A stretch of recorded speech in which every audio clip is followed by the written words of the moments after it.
हरे कृष्णा। तो आज हम लोग चैप्टर 1 का भगवद गीता के चैप्टर 1 का 36वां श्लोक हम लोग 26वां श्लोक देखेंगे। और 25वां श्लोक में बता रहे थे भगवान कृष्ण को युद्ध के दोनों सेनाओं के बीच में ले गए थे अर्जुन को, और वहाँ बता रहे थे कि देखो कौन कौन है तुम्हारे साथ लड़ने वाले। भीष्म पितामह थे, द्रोणाचार्य थे और सगे संबंधी भाई लोग थे, पुत्र थे, ससुर थे, ये सब थे। तो आगे देखते हैं 26 नंबर से क्या बोल रहा है यहाँ पे, और देख लेते हैं। तत्र पश्चात स्थितान् पार्थ पितृनाथ पितामहान् आचार्यान् मातुलान् भरतं पौत्रं सखिश तथा ससुरा सौहृदस्य चैव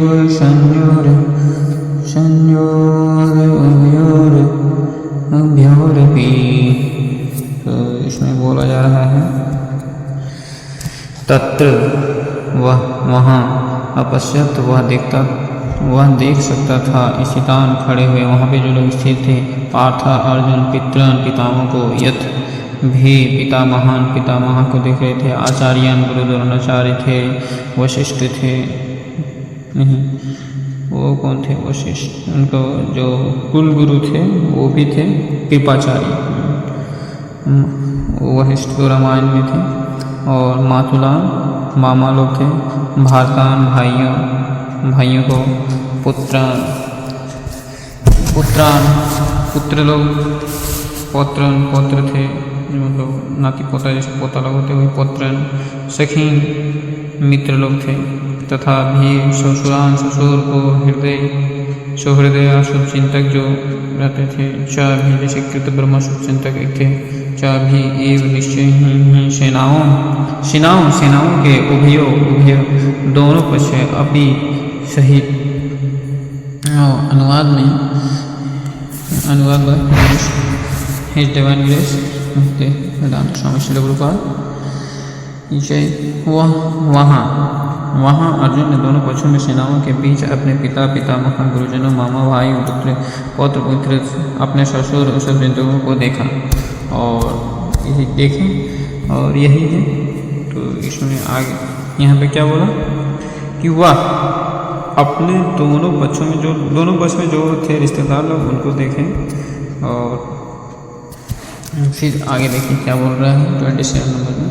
ये थोड़ा इंट्रोडक्शन में है इसलिए इसको बढ़ा दे रहे हैं, इम्पोर्टेंस उतना नहीं था। तो आगे देखते हैं। तान स्मिच्छय सा कौन्तेय तान समुच्छय ता कौन्तेय सर्वान् बन्धून् अवस्थितान् कृपया पराविष्टो विशेषान् इदम् अब्रवीतम्। तो इसमें संस्कृत है तान उन सबको समीक्ष देखकर सह वह कौन्तेय कुंती पुत्र सर्वान सब प्रकार के बंधु संबंधियों के जो थे बंधु भाई लोग अवस्थितान स्थित कृपया दया करके पर यह उच्च कोटि के अविष्ठ अभिभूत विषयान विलाप करते हुए इस प्रकार अब्रवीत बोला। इस पर क्या बोले अर्जुन वहाँ बोले हैं। जब कुंती पुत्र अर्जुन ने इन सब प्रकार के मित्रों और संबंधियों को देखा तो वे दया से अभिभूत होकर इस प्रकार बोले। वो अर्जुन से मतलब कृष्ण से बोलते हैं। क्या बोलते हैं आगे श्लोक में हम लोग देखेंगे। अर्जुन उवाच दृष्ट्वेम सौजन्यं कृष्ण युयुत्सुं समुपस्थितं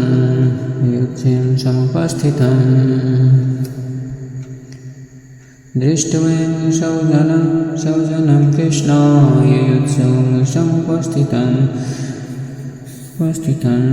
सीदन्तीं मम गत्राणि मुखं च परिशुष्यति।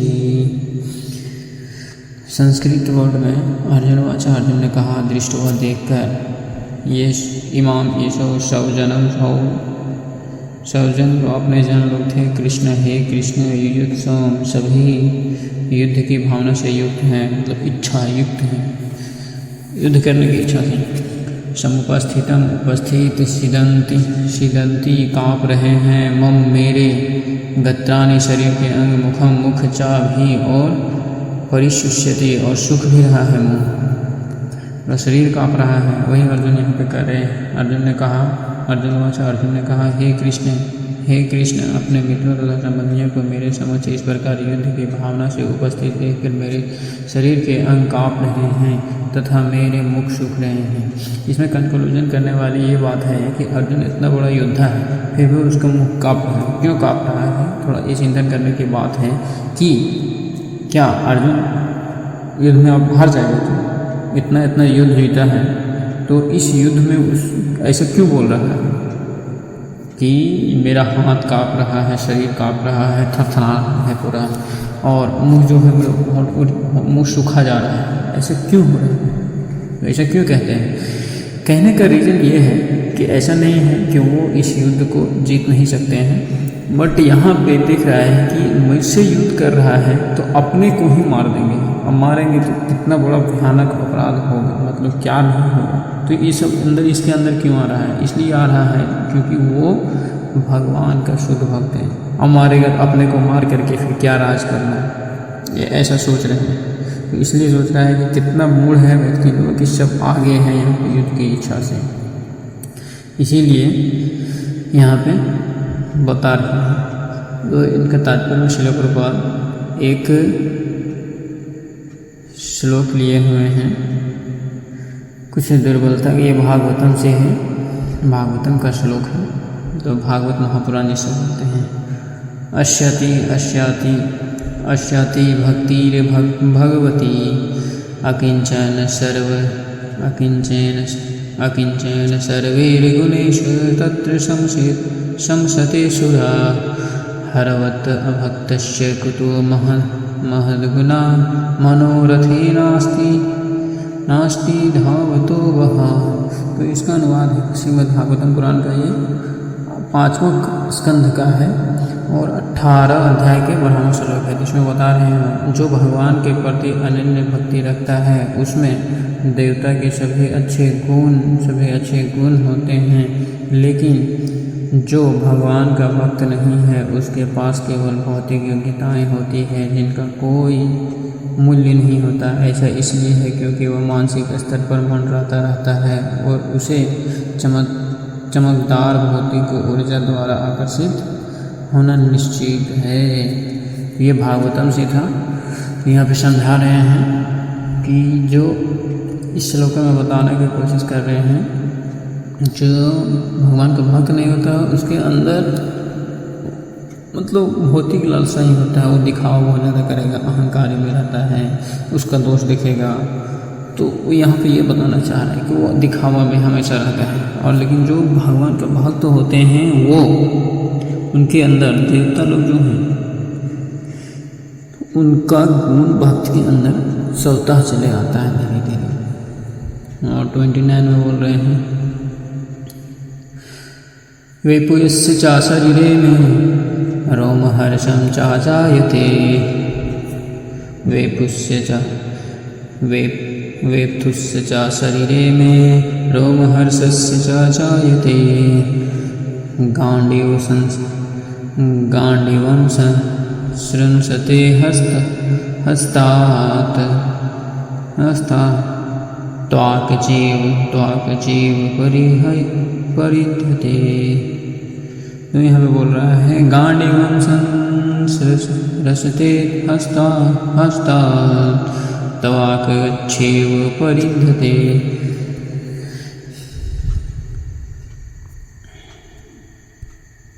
वेप्थु शरीर का कंपन, चा भी शरीर पर में मेरे रोमहर्ष मतलब मेरे रोमहर्ष रोंगटे खड़े होकर चा भी जायते हो रहा है। गांडीव अर्जुन का धनुष श्रांसते फिसल रहा है, सरक रहा है, वह श्रांत से संस्कृत है। फिसल रहा है मतलब हाथ से छूट रहा है। हस्तात हाथ से, त्वाक त्वचा च भी एव निश्चय ही परिहयते परिधायते जल रहा है। तो अर्जुन कह रहे हैं मेरा पूरा शरीर कांप रहा है, मेरे रोंगटे खड़े हो गए हैं। अचानक से कुछ होता है शरीर में, कैसे एकदम रोंगटा पूरा रोया पूरा शरीर का खड़ा हो जाता है। यह बोल रहा है मेरा गांडीव धनुष मेरे हाथ से फिसल रहा है और मेरी त्वचा जल रही है। ये अपना व्यक्त कर रहा है कि किसको मारूं, क्या मारूं, क्यों इस प्रकार लड़ रहा है। इसलिए अपने सब थे, इसलिए इनसे ये हो रहा है, मतलब ये सब क्रियाएं हो रहा है इनसे अर्जुन से। ना चा शक्नोम्यवस्थातुं रामं तीव चामे मना निमितानि च पश्यामि विपरीतानि केशव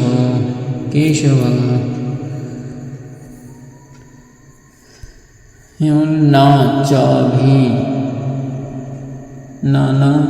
भी शक्नोमी मैं समर्थ हूँ अवस्थातुं रहने में भरमीत बोलकर ईव जैसे च तथा चाभी तथा वही है मैं मेरा मन निमितानि कारण बनता है। च भी पश्यामी मैं देखता हूँ विपरीतानि ठीक विपरीत केशव हे राक्षस संहारक केशी भगवान कृष्ण को ही बोला जाता है। नहीं बोलता केशी वट वंशी वट, वैष्णव भजन है उसमें भी आता है।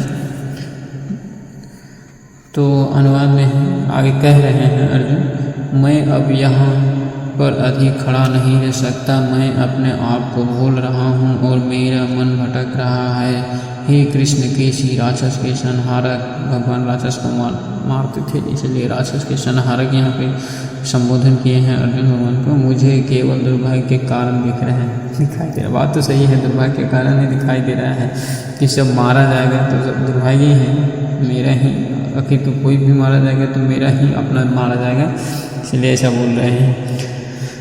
आगे बोल रहा है ना च श्रेय अनुप्यामी अनुपश्यामी हत्वा शव जन्म भवे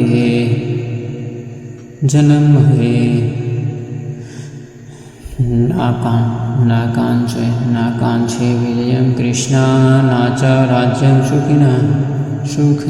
सुखनी चा।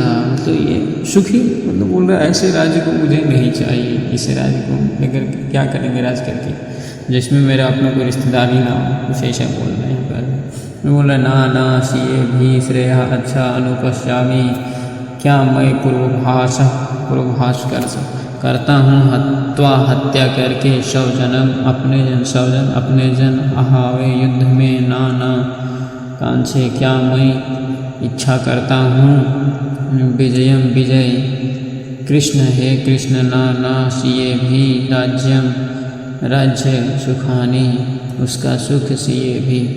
तो अनुवाद में अर्जुन बोल रहे हैं मैं नहीं देखता कि इस युद्ध में अपने ही स्वजनों का मारने से कोई लाभ हो सकता है, ना ही मैं हे मेरे प्रिय कृष्ण इसके बाद कोई विजय राज्य या सुख की इच्छा कर सकता हूँ। सोचिए अपने को मार करके ही अपने भाई बाप के जैसे जो हैं वहाँ पे ससुर लोग हैं, गुरु हैं, पितामह हैं, बाप से भी बहुत ऊंचा पद है, ये सबको मार करके ही ऐसे सुख की राज की कामना कौन करना चाहेगा बताओ।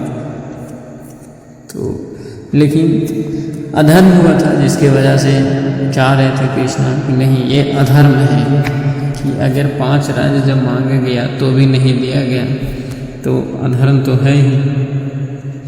तो वही इसीलिए युद्ध तो ज़रूरी था, लेकिन धर्म का विजय ऐसा फिर आगे ना हो, इसलिए आगे 31 से 32 से 35 तक है। किम नो राजेन गोविंद किम नो राजेन गोविंद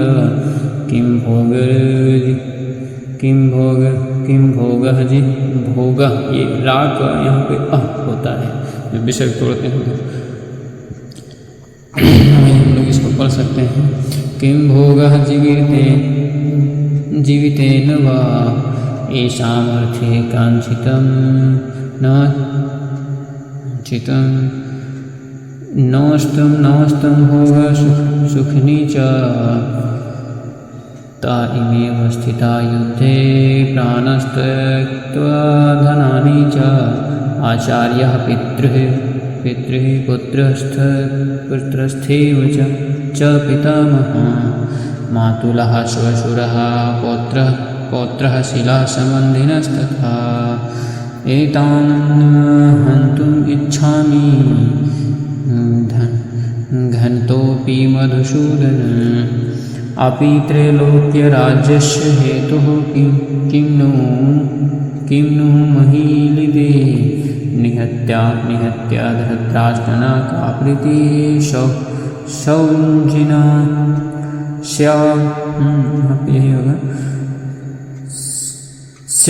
स्याज्जिनार्धना। ये थोड़ा लंबा है, जिसको डायरेक्ट हम लोग अर्थ पढ़ लेते हैं, बहुत लंबा है।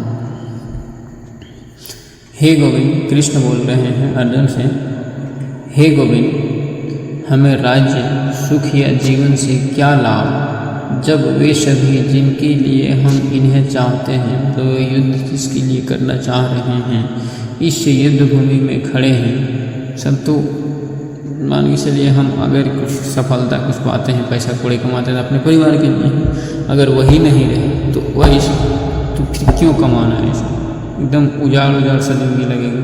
तो वही यहाँ पे बोल रहा है, इस युद्ध भूमि में वही सब खड़े हैं। हे मधुसूदन, जब गुरु पिता पुत्र दादा मामा ससुर पौत्र साले अन्य संबंधी अपने प्राण और संपत्ति त्यागने के लिए तैयार हैं। ये देखिए, ये ऐसा विचार अर्जुन को ही आ रहा है, जबकि दुर्योधन को ऐसा नहीं आ रहा है, क्योंकि वो ईर्ष्या द्वेष में है। लेकिन ये चाह रहा है हमेशा उसके साथ मिल करके अपनी ज़िंदगी को जीने के लिए अर्जुन, लेकिन वो तो नहीं चाहता दुर्योधन। वही सोच रहा है कि फिर मार करके ऐसा राज्य को पा करके क्या है, इसलिए वो संन्यास लेने के लिए भी बातें करता है, कहेगा आगे सब श्लोकों में बोलता है। और मेरे सामने देखिए आगे बोल रहा है, और मेरे सामने खड़े हैं तो मैं उन्हें क्यों मारना चाहूँगा, भले ही वे मुझे मार डाले। हे सभी जीवों के पालन करता, मैं तीनों लोगों के बदले देखिए कितना बड़ा कीमत चुकाना था, तीनों लोगों के बदले में मैं भी उनसे लड़ने के लिए तैयार नहीं। बात तो सही है, इस पृथ्वी की तो बात ही क्या, तो ये सिर्फ अर्जुन के लिए ये लाइन सही है, बाकी और तो नहीं है। जो कुपित है मतलब भ्रष्ट करता है उसके लिए तो नहीं हो रहा है।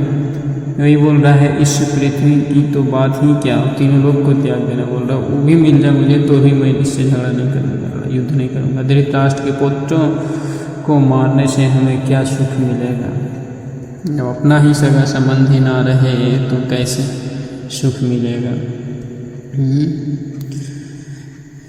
ये थोड़ा सा एक ही श्लोक का देख लेते हैं।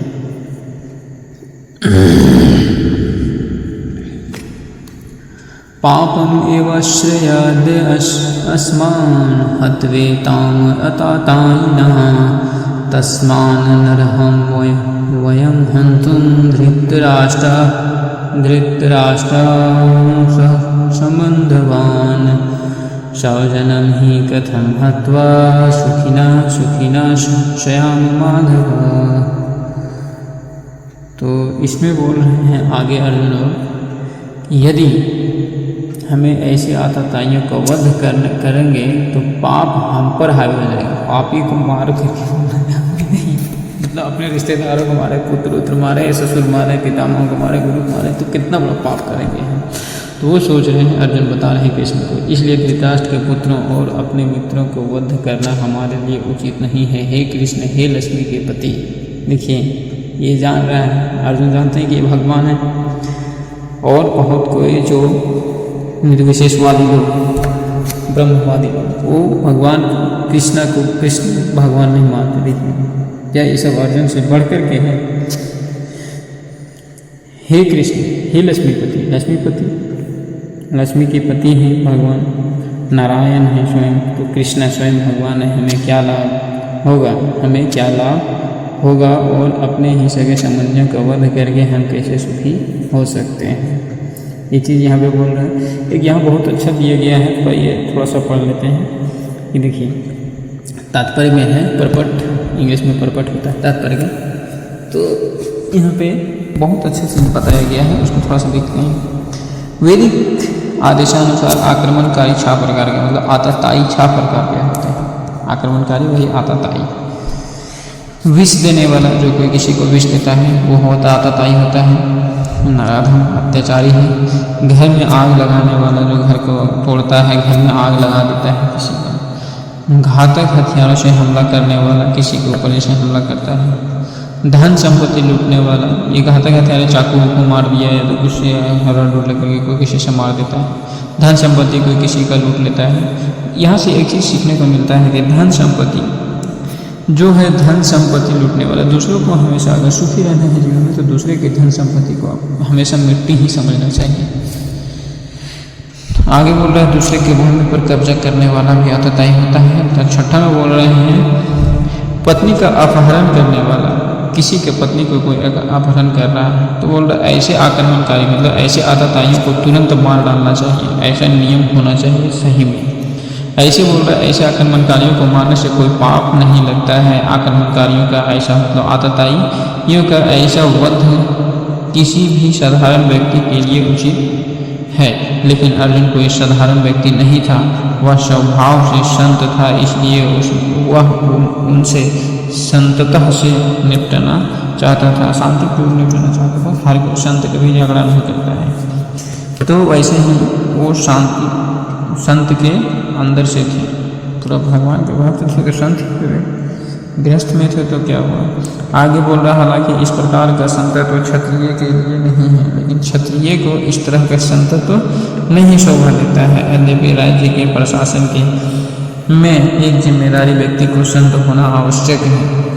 पहले जैसे चलता था, राज्य कार्य चलता था, उसमें गुरु होते थे, तो धर्म से ही चलता है राज्य। इसलिए भारत को एक धर्म, अपना धर्म के अनुसार ही चलना चाहिए। जैसे यहाँ बोल रहा, लेकिन उसका कायम नहीं होना चाहिए। उदाहरण के लिए भगवान राम इतने संत थे कि लोग आज भी भगवान राम राज्य में रहने के लिए उत्सुक हैं।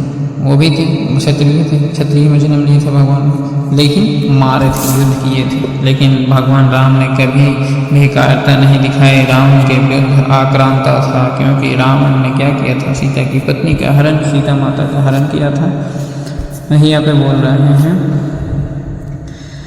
तो उनको सीता की पत्नी का रावण क्या किया था, अपहरण किया था। लेकिन भगवान राम ने उसे पर्याप्त शिक्षा भी दिया, जो विश्व के इतिहास में अद्वितीय है वो। लेकिन भगवान राम ये भी बोल रहे थे, अगर वो मेरे शरण में आ जाता है, शरणागति लेकर के माफ़ी मांगता है तो मुझे माफ़ कर दो, उसे माफ़ कर दूंगा। लेकिन ऐसा आया नहीं, क्योंकि वो आतताई था। हालांकि बोल रहा अर्जुन के मामले में किसी को विशेष प्रकार के आकांक्षाओं का विचार करना चाहिए, आकांक्षाओं पर विचार करना चाहिए, अर्थात उसके अपने दादा, अपने शिक्षक, मित्र, शिक्षक वही गुरु हुए, मित्र, पुत्र, पौत्र, इनके कारण अर्जुन यही सब है। तो आगे बोल रहा है, अर्जुन ने सोचा कि उसे सामान्य आकांक्षा, मतलब इसको मारे क्यों, ऐसा क्यों करें, जुट मुठ के मारे क्यों, सब अपना ही है। तो वही बोल रहा अंततः दुर्भाग्य का कारण बन सकता है, दुर्भाग्य के कारण बने वो सब जो मारे जिसको अर्जुन नहीं बोल रहे हैं उन्हें अर्जुन को ऐसा काम करने के लिए प्रेरित नहीं करना चाहिए जो अंततः दुर्भाग्य का कारण बने। सब मरेगा अपना सगा संबंधी, इसलिए हमें बताया जा रहा है। हालांकि कृष्ण कभी किसी को भी दुर्भाग्य नहीं पहुंचाते अपने भक्तों को, तो उनका बात ही अलग है। तो अपने भक्त को कैसे दुर्भाग्य पहुंचाएंगे। ठीक है, हरे कृष्णा। 25 मिनट भी हो गया आज।